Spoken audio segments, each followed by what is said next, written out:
পরোটা frozen করে রাখার পদ্ধতি সহ কিভাবে পাতলা শিটের মতো এই পরোটাগুলো তৈরি করলাম সেটা নিয়ে আজকে আমার এই রেসিপি। আর আমি যেভাবে ঘরে তৈরি করি পরোটা সেটা ফুল রেসিপি দেখাবো।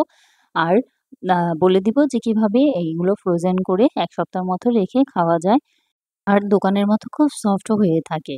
তো এখানে আমি দিয়ে দিচ্ছি ময়দা। এখানে ৩ কাপ পরিমাণের ময়দা নিয়েছি, যেহেতু আমি অনেকগুলো পরোটা বানাবো। আর দিয়ে দিচ্ছি স্বাদ মতো লবণ, দিয়ে ময়দার সাথে লবণগুলোকে মিক্স করে নিয়েছি। আর এখানে দিয়ে দিচ্ছি তেল। তেলের পরিমাণটা আমি হাতে নিয়ে দেখিয়ে দিচ্ছি যে কতটুকু আমি ইউজ করেছি, দিয়ে তারপর হালকা সামান্য মিক্সড করে নেব। মিক্সড করে নেওয়ার পর এখানে আমি যেটা ব্যবহার করছি সেটা হচ্ছে ফুটন্ত গরম পানি। এখানে ফুটন্ত গরম পানি সামান্য পরিমাণে দিয়ে তারপর আম মিক্সড করে নিয়েছি। তারপর আবারও এরকম করে সামান্য, সামান্য করে দিয়ে তারপর আমি যে আটার ডোটা আছে সেটা তৈরি করে নেব। আমার যতটুকু পানির প্রয়োজন, তো এরকমভাবে আস্তে, আস্তে করে ডোটা তৈরি করে নেব। আর এই ডোটা কিন্তু অনেক সফট হয়ে থাকে। তো এখানে আমি দেখিয়ে দিলাম যে কিভাবে ডোটা করলাম। তারপর এখানে আমি ডোটা তৈরি করার জন্য ভালো করে মিক্সড করে নিয়েছি। এখানে আমি আ যে কয়টা পরোটা বানাবো সেই কয়টা ডো তৈরি করে নিয়েছি এক, এক করে। এভাবে করে আমি টোটাল ৬ টা ডো তৈরি করেছি। তো এখানে আমার ৬ টা পরোটা হয়েছে। তারপর এই ডোটাকে নিয়ে মাঝখানে সামান্য একটু গর্ত করে এর মধ্যে অল্প একটু আ তেল দিয়ে দিব। তেল দিয়ে তারপর এই ডোটাকে ভালো করে মথে নিব হাত দিয়ে, যাতে এটা আরো সফট হয়। আর পরোটাটা যদি সফট না হয় তাহলে কিন্তু পরোটাটা ভালো হবে না।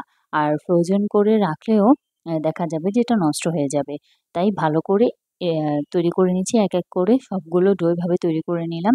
তারপর এর মধ্যে দিয়ে দিচ্ছি সামান্য একটু ময়দা, দিয়ে এখন এটাকে বেলে নেব।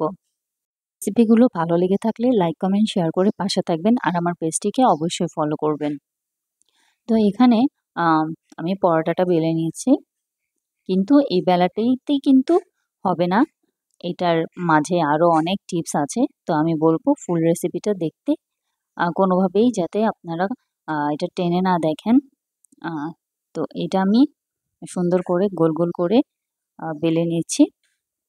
এভাবে করে এক, এক করে সবগুলো পরোটাই আমি এভাবে আ বেলে নিব। তারপর এর মধ্যে আমি যেটা করব সেটা হচ্ছে, এখানে আমি সামান্য একটু তেল নিয়ে পরোটার উপরে দিয়ে দিচ্ছি আর ভালো করে মিক্সড করে নিচ্ছি। তো এভাবে দিয়ে পুরাটা পরোটার সাইডটা তেল দিয়ে মিক্সড করে নেব। তারপরে এর উপরে ময়দার গুঁড়াগুলো দিয়ে তারপরে এরকম ভাঁজ করে নেব। এক, এক করে সবগুলো পরোটা আমি এভাবে তৈরি করে তারপর ভাঁজ করে নিয়েছি। এরকম করে ভাঁজ করে রেখে দিব। তারপর সবগুলো তৈরি করে নিলাম। এখন যেটা করব সেটা হচ্ছে, এই ৪ কোণা যে পরোটাটা তৈরি করেছি এটাকে এখন আমি আবারও আ ময়দার গুঁড়া দিয়ে বেলে নেব। এতে হয় কি, পরোটাটা একদম দোকানের মতো সফট হয় আর খেতেও খুব ভালো টেস্ট হয়, গ্রানও আসে। আর এটা ফ্রোজেন করে রাখলে সপ্তাহখানেকের মতো খুব ভালোই থাকে। তো আমি এভাবে ১ সপ্তাহ করে, করে প্রত্যেকটা পরোটা এভাবে তৈরি করে নিই। তো একটা, একটা করে আমি সবগুলো পরোটা এভাবে তৈরি করে নিব। এখন আসি এটা ফ্রোজেন করে রাখার পদ্ধতিতে। এটা একটা, একটা করে বেলে এর মধ্যে একটা করে ফয়েল পেপার দিয়ে দিব।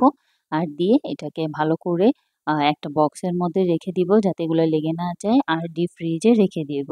এভাবেই ফ্রোজেন করে রাখি।